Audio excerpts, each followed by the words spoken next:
Magandang umaga mga taga-Kapunas, nandito ulit si Rob at ipapakita natin kung paano linisin ang turbocharger.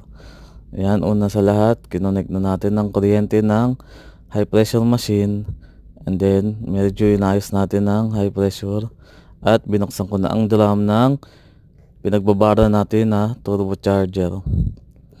Ayan, meron na akong hinahanap na gamit para i-connect ang mga fittings dyan. So yan na, na-connect na natin ang hose ng tubig, and then inayos natin ang high pressure gun, and then sisimulan natin ang paglilinis ng turbocharger. Yan, sa paglilinis yan, inikot-ikot lang natin dyan mga kapunas, at nagmas ako dyan kasi ang hirap singutin ng tubig.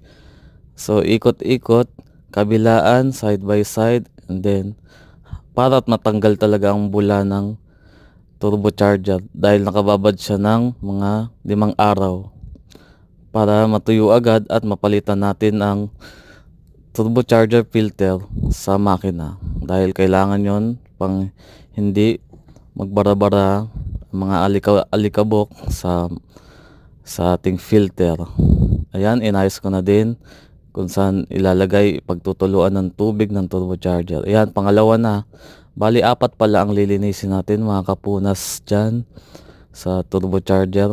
Ganun lang ulit para matanggal ang mga sabon-sabon at matanggal din ang mga ali-alikabok na nabuo dyan sa pagbabad natin sa turbocharger.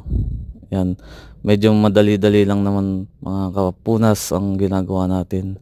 Basic lang naman. Ito naman ay hindi gaano kahirap. Kikita ka na agad. Ayan, sa pag-ayos natin, minsan bumabara sa ating washing area yung mga ali-alikabok, kaya dapat bantayan natin at i-check din natin ang pump kung gumagana para hindi umapaw o mag-overflow, kundi madodoble ang ating trabaho dyan. Ayan, pangatlong linis na natin sa filter ng turbocharger. Ganun lang ulit mga kapunas ang trabaho. Ayan, siguraduhin natin matanggal ang ano ka dyan, kapo. Ayan, medyo sumilip ang ating kaporali at chief soccer. Ayan, pumose pa siya. Yes.